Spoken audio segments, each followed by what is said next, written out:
আচ্ছা, কবলাল জুমা সুন্নত পড়ার পরেও কিন্তু নফল পড়া যায়। মনে করেন যারা আগে থেকে মসজিদে আসেন, সুন্নত কবলাল জুমা সুন্নত পড়ে ফেলেছেন, এখন বয়ানের পরে আবার সময় দেওয়া হলো যে ভাই যাদের কবলাল জুমা বাকি আছে কবলাল জুমা পড়ে নেন। তা আপনি বলবেন আমি তো আগে পড়ে ফেলেছি, এখন আর আমার পড়ার কাজ নেই। না, আপনি নফল পড়তে পারেন, 2 রাকাত 4 রাকাত নফল নামাজ পড়েন, কোনো অসুবিধা নেই। কবলাল জুমা সুন্নত পড়ার পরে ফরজ পড়ার আগে যে নফল পড়লে কবলাল জুমা বাতিল হয়ে যাবে এমন কোনো কথা না। আর এমনি বসে বসে দুরূদ শরীফ পড়লাম। জুমার দিন তো যত দুরূদ পড়া যায়, দুরূদ শরীফ সপ্তাহ প্রতিদিনের আমল, প্রতিদিন প্রতি রাতের আমল, সকাল সন্ধ্যার আমল। জুমার দিনের জন্য হলো বিশেষভাবে বেশি বেশি দুরূদ পড়া। অন্য দিনের তুলনায় জুমার দিন এবং জুমার রাত্রে দুরূদ শরীফ বেশি পড়া উত্তম। সেজন্য বসে বসে দুরূদ পড়ি, তাসবিহ পড়ি, তেলাওয়াত করি। যাই হোক, তা আমি বলছিলাম আবু জাফর বাকেরের নাম এসেছে, এই জন্য কথাটা এসেছে। শিয়াদের কাছে জাফর সাদিকের খুব নাম শুনবেন, আবু জাফরের বাকেরের নামও শুনবেন, হাসান হোসেনের নাম তো শোনাই যায়, রাদিয়াল্লাহু তাআলা আনহুমা। হাসান রাদিয়াল্লাহু তাআলা আনহু, হুসাইন রাদিয়াল্লাহু তাআলা, আলী রাদিয়াল্লাহু তাআলা। আহলুল বাইত, আহলুল বাইতের নাম শুনবেন, আহলুল বাইতের আদর্শ তাদের কাছে পাবেন না। দেখি কোন জুমা আল্লাহ রাব্বুল আলামিন তৌফিক দিলে বিস্তারিত আলোচনা করতে পারি। শিয়ারা যাদেরকে ইমাম হিসাবে দাবি করে যে ইনারা আমাদের ইমাম, 12 জন ইমামের নাম তারা বলে থাকে। এই 12 জনের মধ্যে 12 নম্বর ব্যক্তির কোনো অস্তিত্ব নাই। এটা একটা ভুয়া ইতিহাস তাদের, মানে অমূলক অবাস্তব একটা কথা বলে যে 12 নম্বর ব্যক্তির জন্ম হয়ে গেছে, উনি কোন এক গুহাতে আছেন, লুকিয়ে আছেন। বাকি যে 11 জন বাস্তব ব্যক্তি, আলী রাদিয়াল্লাহু তাআলা থেকে নিয়ে যাদের আমি জাফর সাদিকের ছেলে, এই 11 জন এনারা সবাই হলেন আহলে সুন্নাহ ওয়াল জামাত। শিয়ারা শুধু এনাদের নাম ব্যবহার করে, তাদের আদর্শ নাই। কোথায় জাফর সাদিক, কোথায় আবু জাফর বাকেরের আদর্শ, আর কোথায় শিয়া সম্প্রদায়? আকীদা, চিন্তা চেতনা, আমল, কোনো কিছুর মধ্যে কোনো মিল নাই। আবু বকর রাদিয়াল্লাহু তাআলা আনহু এবং ওমর রাদিয়াল্লাহু তাআলা আনহু, সকল সাহাবায়ে কেরামের মধ্যে, সকল সাহাবীদের মধ্যে যে 2 সাহাবী সবচেয়ে শ্রেষ্ঠ। 1 নম্বর আবু বকর, প্রথম খলিফা, নবী করিম সাল্লাল্লাহু আলাইহি সাল্লামের প্রথম প্রতিনিধি আবু বকর সিদ্দিক, তারপরে ওমর রাদিয়াল্লাহু তাআলা, তারপরে ওসমান রাদিয়াল্লাহু তাআলা, তারপরে আলী রাদিয়াল্লাহু তাআলা, চতুর্থ ব্যক্তি। আলী রাদিয়াল্লাহু তাআলা নবীজির মেয়ে ফাতেমা রাদিয়াল্লাহু তাআলা আনহার জামাই।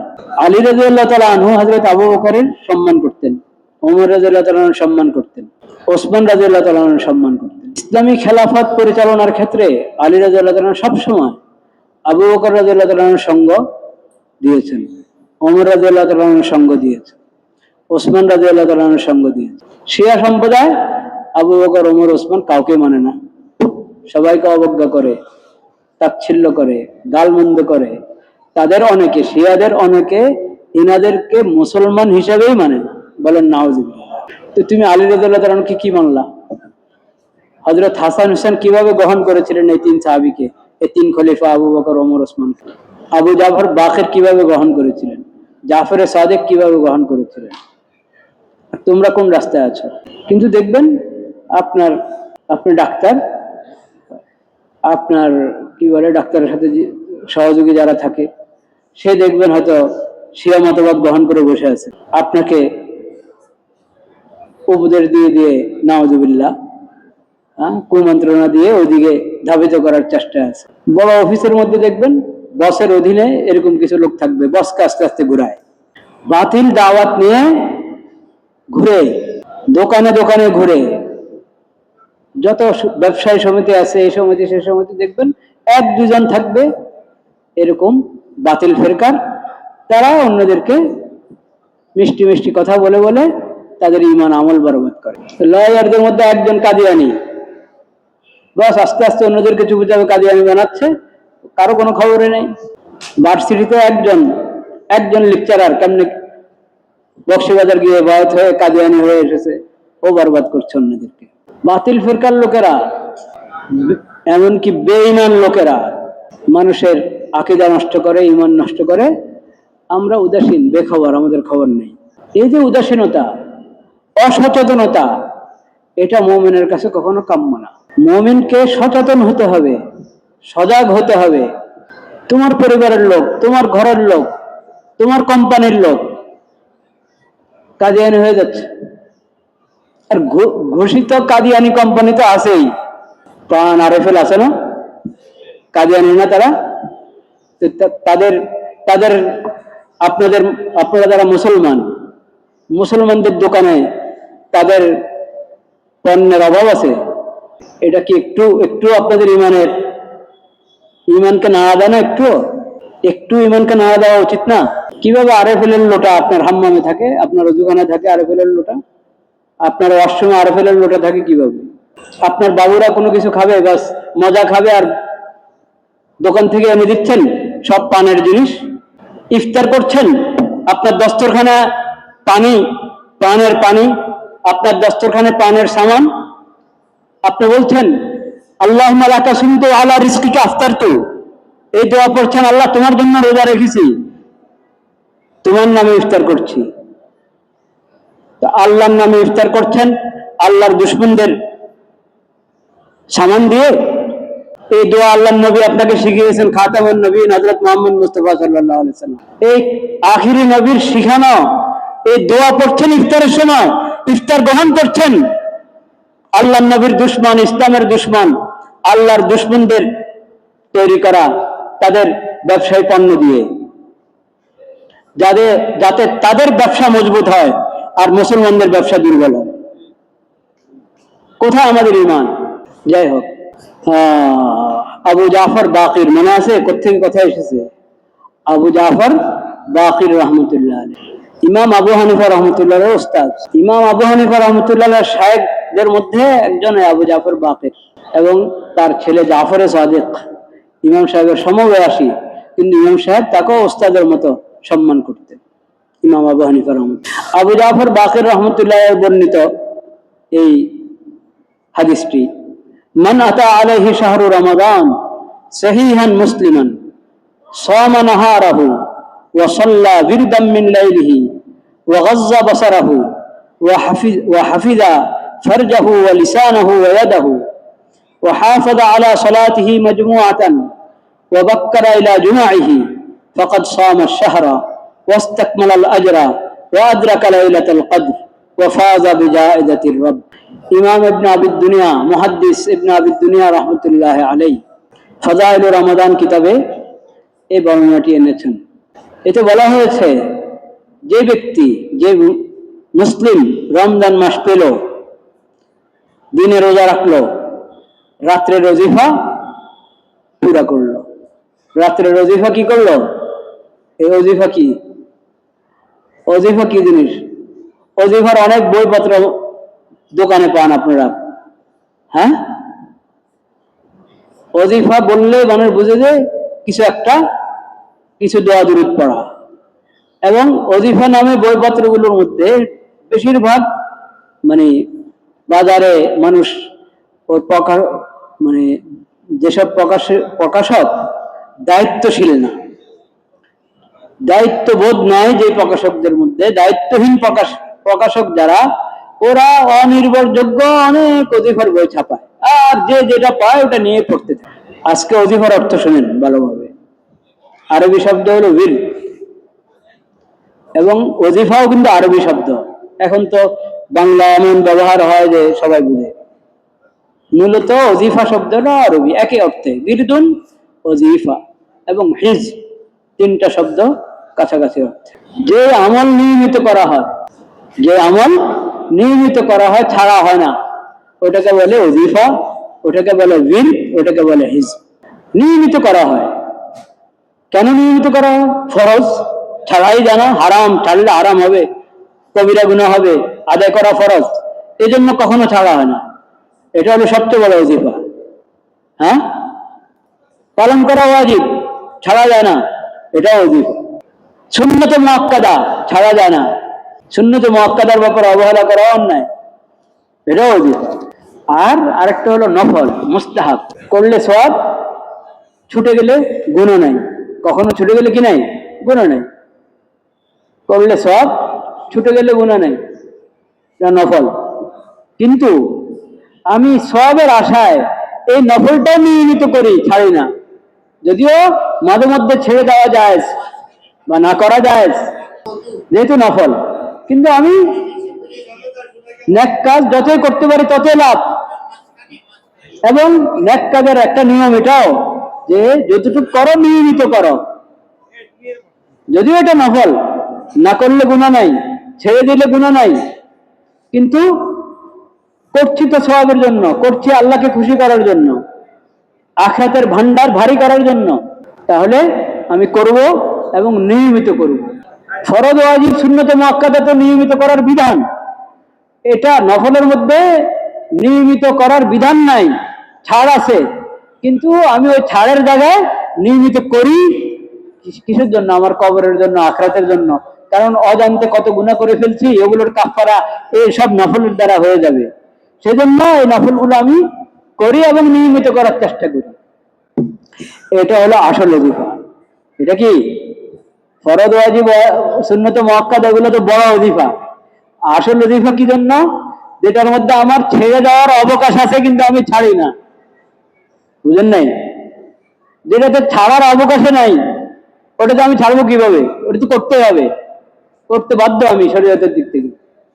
কিন্তু যেটা শরীয়ত আমাকে ছাড় দিয়েছে, মাঝে মাঝে ছাড়তে পারো বা না করলে না করতে পারো, সেটা আমি স্বেচ্ছায়, আল্লাহ আপনি খুশি হবেন, রব্বিল তারওয়া, সেজন্য আমি করতে চাই। এবং যখন করা শুরু করলাম, আমার নবী করিম সাল্লাল্লাহু আলাইহি ওয়াসাল্লাম নবীজি বলেছেন যে আমল অল্প হলেও ওটাই ভালো যেটা নিয়মিত করা হয়। যেটা কি নিয়মিত। তো আমি এটা নফল, আমি না করতে পারি, ছাড়তে পারি, কিন্তু যেহেতু আমি করছি আল্লাহকে খুশি করার জন্য, আমার কবর হাসরের ফায়দার জন্য, সেই জন্য এটা আমি নিয়মিত করব। এই নিয়মিত এই আমলটাকে আমি করছি, এটার নাম হলো ওজিফা। এটার নাম কি? তাহলে ওজিফা শব্দের মধ্যেই কথা আছে যে এটা নিয়মিত আদায় করি। আমি কি করি? নিয়মিত আদায় করি। নিয়মিত আদায় করা হয়, এই জন্য এটার নাম ওজিফা। এখন এই ওজিফা কি? যেগুলো ফরজ ওয়াজিব সুন্নত মুআক্কাদা, এটা আর বলার দরকার নেই। ওটা তো নির্ধারিত ওজিফা, শরীয়তের পক্ষ থেকে নির্ধারিত ওজিফা। আর যে ওজিফা নফল ওজিফা হলো শরীয়ত এটাকে সুন্নতে মুআক্কাদাও করে নাই। ফরজ ওয়াজিব তো নাই, সুন্নতে মুআক্কাদাও ঘোষণা করে নাই, এটাকে নফল হিসাবে রেখেছে। কিন্তু আমি এই নফলটা আমার ফায়দার জন্য, আল্লাহকে রাজি করার জন্য আমি নির্ধারণ করে নিলাম যে না, এটা আমি নিয়মিত করব। দৈনিক আমি 100 বার সুবহানাল্লাহ পড়বো, দৈনিক 100 বার আলহামদুলিল্লাহ পড়বো, দৈনিক 100 বার আল্লাহু আকবার পড়বো, দৈনিক 100 বার লা ইলাহা ইল্লাল্লাহ এই কালিমা পড়বো, দৈনিক 100 বার আস্তাগফিরুল্লাহ পড়বো, দৈনিক 100 বার দুরূদ শরীফ পড়বো। আল্লাহুম্মা সাল্লি আলা মুহাম্মাদিন নবিয়্যিল উম্মি ওয়া আলিহি ওয়া সাল্লাম। আমি নির্ধারণ করে নিলাম, মানে শরীয়তের অনুমতিতে, শরীয়তের অনুমতি ছাড়া নিজের বানানো ওজিফা না, শরীয়ত দিয়েছিল নফল হিসাবে। আমি ছাড়তে পারতাম, কিন্তু আমি ছাড়বো দূরের কথা, আমি যদি দৈনিক গুরুত্বের সাথে আদায় করি, এটার নাম কি? নফল ওজিফা। এটা কি নফল? সেই নফল ওজিফা কি? কার কি? সবার কি একরকম হয়নি? হ্যাঁ, কেউ প্রতিদিন সকালে ইয়াসিন সূরা পড়ে, প্রতিদিন সন্ধ্যায় সূরা ওয়াকিয়া পড়ে, সূরা মুলুক পড়ে শোয়ার আগে, সূরা সাজদা পড়ে শোয়ার আগে, কেউ শুধু সূরা মুলুক পড়ে, কেউ শোয়ার আগে শুধু কুল ইয়া আইয়ুহাল কাফিরুন এই সূরা পড়ে, কেউ 3 কুল 9 বার পড়ে। এসব হাদিসে বর্ণিত, এগুলা 3 কুল, কুল ইয়া যে বললাম, সূরা মুলুক, সূরা সাজদা, সব হাদিসে বর্ণিত ওজিফা। কোরআন তেলাওয়াত তো কোরআনের যে কোনো সূরা যে কোনো সময় পড়তে পারি, দিনের রাতে যে কোনো অংশে পড়তে পারি। কিন্তু আমি যতটুকু আমার ওজিফা বানালাম, চেষ্টা করবো ওটা যাতে কি না হয়, না ছুটে, ওটাতে যাতে কোন অসুস্থ যদি হয়ে যায়, অসুস্থতার কারণে পারলো না আজকের ওজিফা পুরা করতে, আল্লাহ তাআলা সওয়াব লিখে দিবেন। বান্দা সুস্থ থাকতে তো কোনোদিন ছাড়া নাই, আজকে অসুস্থতার কারণে পারে নাই, ফেরেশতাকে আল্লাহ বলবেন তুমি তার ওজিফা লিখে দাও। এলো অজিফার ফায়দা। এই অজিফা জেনে রাখেন, অজিফা শুধু কিছু পাঠ করার নাম না, অজিফা শুধু পাঠ করার নাম নয়। দৈনিক আপনি এরশাদ 2 রাকাত পড়েন, চাষ 2 রাকাত পড়েন, এটা অজিফা। দেখি নফল অজিফার অন্তর্ভুক্ত এটা। আউয়াবিন 4 রাকাত 6 রাকাত পড়েন, আরো বেশি পড়েন, অজিফা। দৈনিক তাহাজ্জুদ পড়ছেন, এটা অজিফা। এই অজিফার ব্যাপারে নবী করিম সাল্লাল্লাহু আলাইহি ওয়াসাল্লাম বলেছেন, মান ফাতাহু হিজবুহু মিনাল লাইল। রাতের যে অজিফা ছিল, অজিফা আজকে কোনো কারণে ঘুম ভাঙে নাই, তাহাজ্জুদটা পড়তে পারে নাই, তো নবীজি বলেছেন দিনে 100 রুপে পড়ে নাও। 4 রাকাত করে তাহাজ্জুদ পড়তা, 6 রাকাত 8 রাকাত তাহাজ্জুদ পড়তা, আজকে ঘুম ভাঙে নাই, পড়তে পারো নাই, বা এখন রমজান মাস মনে করেন ঘুম ভাঙতে দেরি হয়ে গেল, সেহরি খাওয়ার অল্প সময় আছে, সেহরি খেলে আর তাহাজ্জুদ পড়তে পারতেছে না, তাহাজ্জুদ পড়লো না, সেহরি খেয়ে নিল, থেকে গেল। দিনে পড়ে নাও, এরশাকের সময় যখন হয়ে গেছে, এরশাক তাশতের সময়, যে কোনো সময় ওই রাতের ওজিফাটা দিনে কাজা করে নাও। বলেন সুবহানাল্লাহ। আইনগত কাজা নাই নফলের কি নাই? আইনগত কাজা নাই, কিন্তু আইনের বাহিরে স্বেচ্ছায়, কি স্বেচ্ছায় নফলের কাজা। যে নফল আমি নিয়মিত পড়ি, আজকে পড়া হলো না, চলো এটা কাজা করে নেব, এটার নাম হলো ভাই ওজিফা। ফরজ ওয়াজিব সুন্নাত মুআক্কাদার ওজিফা তো ছাড়ার কোনো সুযোগ নাই। গুনাহ থেকে বেঁচে থাকবে মুমিন, সব সময় গুনাহ থেকে বেঁচে থাকবে, সঠিক আকীদাওয়ালা হবে, এটা মুমিনের ওজিফা। এগুলো হলো ফরজ ওজিফা। ফরজ ওজিফা গুনাহ থেকে বেঁচে থাকা, ফরজ ওজিফা আল্লাহ যা ফরজ করেছেন তা আদায় করা, ওয়াজিব করেছেন আদায় করা, এমনকি সুন্নাত মুআক্কাদা গুলো আদায় করা, এগুলো তো জরুরি ওজিফা। আরেকটা হলো নফল ওজিফা। আল্লাহর নেক বান্দারা নফল ওজিফার মধ্যেই কোনো কি করে না, অবহেলা করে না। তো ওজিফা যেরকম পড়ার নাম, দৈনিক আপনি 1 পারা তেলাওয়াত করেন, এটা আপনার ওজিফা, কোরআনের তেলাওয়াতের ওজিফা। দৈনিক এতবার দুরূদ শরীফ পড়েন, এটা হলো আপনার দুরূদের ওজিফা। প্রত্যেক নেকামলের ওজিফা হয়, প্রত্যেক নেকামল, ওটা নফল। কিন্তু আপনি একটা নিয়ম বানিয়ে নিয়েছেন, সকালে বা সন্ধ্যায়, বা সকালেও একবার, সন্ধ্যা আরেকবার, সকালে একবার 100 বার দুরূদ শরীফ, সন্ধ্যা আরেকবার 100 বার দুরূদ শরীফ। আমি 10 বার পড়ি নিয়মিত, তাও এটা ওজিফা, কম পরিমাণে, কম, কিন্তু ওজিফা। ওজিফার বই কিনে অনেক ভুল দোয়া লিখে রাখে, হাদিসের নাই ওই দোয়া, না হাদিসে আছে, না কোরআনে আছে, এমনকি অর্থের দিক থেকে ভুল, এরকম অনেক দোয়া দুরূদ লিখে রাখে বাজারি ওজিফা বইগুলো। একটু দেখায় নেবেন একজন আলেমকে, এই কিতাবটার মধ্যে যে দোয়াগুলো আছে এগুলো সহি শুদ্ধ কিনা, একটু দেখায় নেন, এবং সেটা পড়েন আপনি, ঠিক আছে। কিন্তু মনে রাখবেন, হাদিসে বর্ণিত ওজিফা, কোরআনে বর্ণিত যে ওজিফা, ওটা হলো বরকত এবং ফজিলত। আর একটা অর্থ ঠিক আছে, কিন্তু বর্ণিত না, অর্থ ঠিক আছে, সেটাও জায়েজ, কিন্তু বর্ণিত, হাদিসে বর্ণিত হলে যে সওয়াব, যে বরকত, সেটা তো আর পাবেন না। সেজন্য ওজিফা পাঠ করার ওজিফা হোক, আর পালন করার ওজিফা না। প্রতি বৃহস্পতিবারে রোজা রাখেন আপনি, নফল রোজা, প্রতি সোমবারে রোজা রাখেন, এটা ওজিফা, রোজার ওজিফা আপনার, সাপ্তাহিক ওজিফা। 13, 14, 15 3 দিন রোজা রাখেন প্রতি মাসে, এটা মাসিক ওজিফা আপনার, রোজার ক্ষেত্রে। মানুষ ওজিফার মনে করে হলো বই একটা নিল আর ওটা পড়লো, এটার নাম ওজিফা। কিছুটা কি স্পষ্ট হয়েছে বিষয়টা, ওজিফা কাকে বলে? আর নফল ওজিফা আর ফরজ ওজিফা, এই দুটার পার্থক্য খেয়াল করি। অনেকে আছে নফল ওজিফার ব্যাপারে বাবা ওস্তাদ, ফরজ ওজিফার খবর নেই, ঠিক কিনা? নফল ওজিফা মিস হয় না, ফরজ ওজিফার কোনো খবর নেই। আহারে ভাই, ফরজ ওজিফা না 1 নম্বর, ফরজ ওজিফা কি 1 নম্বর, ওটাতে তো কোনো অবহেলার অবকাশে নেই। নফল ওজিফার মধ্যে না ছাড় ছিল, কিন্তু আমি আল্লাহকে রাজি করার জন্য আল্লাহর অনুমতি ক্রমে আমি সে ছাড় বাদ দিয়ে ওজিফা নিয়মিত করে নিয়েছি। বলেন আলহামদুলিল্লাহ। আল্লাহ তাআলা সেই তৌফিক আমাদেরকে দান করে। তো আবু জাফর বাকের বর্ণিত হাদিসটি পড়ছিলাম, যে মুসলমান রমজান মাস পেল, দিনের রোজা রাখলো, রাত্রের ওজিফা পুরা করলো। এখন রমজানের রাত্রের ওজিফা বলেন, তারাবির নামাজ আছে কিনা এটাতে? তারাবির নামাজ কি এটা নফল ওজিফা না সুন্নতে মুআক্কাদা? সুন্নতে মুআক্কাদা। ওয়াগাজ্জা বাসারাহু, ওয়াগাজ্জা বাসারাহু, চোখের হেফাজত করলো। রমজানের রাতও রমজানের দিনও চোখের হেফাজত করলো।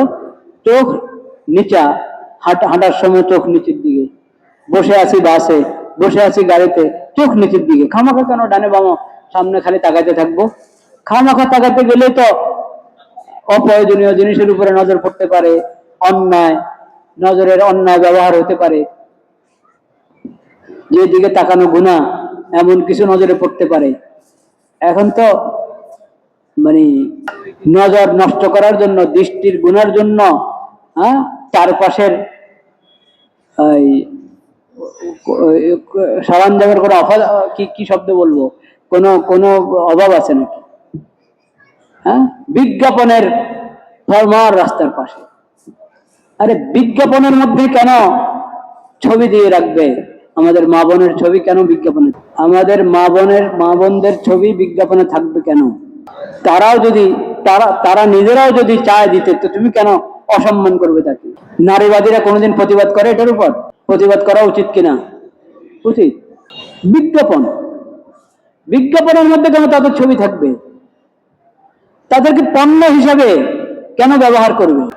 মানুষকে পণ্য হিসাবে ব্যবহার করার চেয়ে তার অসম্মান আর কি হতে পারে? সে জায়গায় মা বোনদেরকে, সে জায়গায় নারীবাদী লোকেরাই যদি এমন করে, খজ্জা বাসারা, দিনে হোক রাতে হোক, রমজানে হোক, রমজান ছাড়া অন্য সময় হোক, কিন্তু রমজানে বিশেষভাবে যেহেতু তুমি রোজা রাখছ, রোজার হক হলো চোখের হেফাজত করা, রোজার হক হলো লজ্জাস্থানের হেফাজত করা, রোজার হক হলো লিসানাহু ওয়া ইয়াদাহু, হাতের গুনাহ থেকে বেঁচে থাকা, মুখের গুনাহ থেকে বেঁচে থাকা। মিথ্যা কথা, মিথ্যা কাজ, অন্যায় কাজ, অন্যায় কথা, অনর্থক কথা, অনর্থক কাজ থেকে বেঁচে থাকা, এটা রোজার হক। এটা রোজার হক। রোজার এই হক আদায় করলেই এই রোজা কবরের আযাব থেকে আমাকে ঢাল হিসাবে, কবরের আযাব থেকে আমাকে বাঁচাবে। জাহান্নামে, হাসরে, সব জায়গায় রোজার ঢাল হিসাবে রোজাদারের সঙ্গে থাকবে, যদি এই ঢালকে সে অক্ষুণ্ণ রাখে। গীবত করলে, মিথ্যা বললে এবং মুখের যে কোনো গুনার কারণে কি হয়ে যায়? এই ঢাল ফেটে যায়, নষ্ট হয়ে যায়। ও হাফাযা আলা সালাতিহি মাজমুআতান, নামাজ তো তোমার সবসময় ফরজ, তো রোজা রাখা অবস্থা নামাজ ছাড়বা, এটা তো হইতেই পারে না। নামাজগুলো ঠিকমতো আদায় করছো, জুমাগুলোতে আগে আগে যাচ্ছ, অবাক্কারাইলা জুমাইহি, জুমার নামাজে আগে আগে আসা, এটা তো সবসময় 12 মাসের আমল। কিন্তু রোজা রেখেছো তুমি, রমজান মাস, রমজানের জুমা, এটা তো আরো বেশি হক রাখে এই কথা, যে আগে আগে তুমি মসজিদে উপস্থিত হয়ে যাও।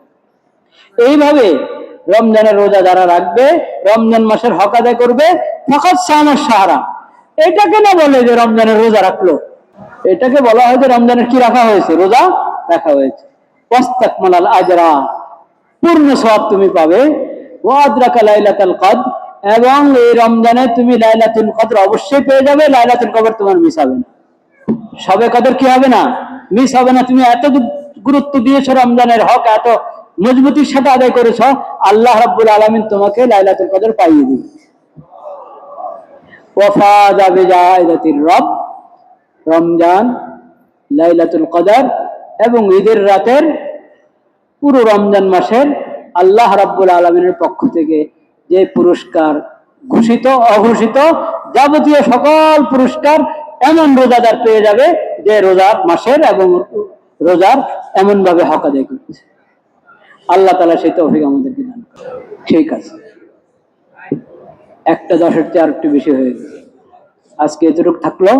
আল্লাহ হায়াতে রাখলে আগামী জুমায় ইনশাআল্লাহ যাকাত সম্পর্কে আলোচনা হবে ইনশাআল্লাহ। সেটা এই জন্য না যে রমজান যাকাতের মাস, জাকাত তো জাকাত বর্ষ যখন পুরো হবে তখনই জাকাত দিবেন, বাকি অনেকে জাকাতের হিসাব রমজানে করে, রমজানে জাকাত দিয়ে থাকে, এটাও ভালো, কিন্তু হিসাব করার সময় খেয়াল রাখতে হবে। জাকাতের হিসাব যখন রমজানে বের করব, তো আচ্ছা, এটা একটু দীর্ঘ আলোচনার দরকার, আগামী জুমায় আলোচনা হবে ইনশাআল্লাহ। আসসালামু আলাইকুম। যাদের সুন্নাত বাকি আছে আমরা কবলার জুমা সুন্নাত আদায় করে নিই।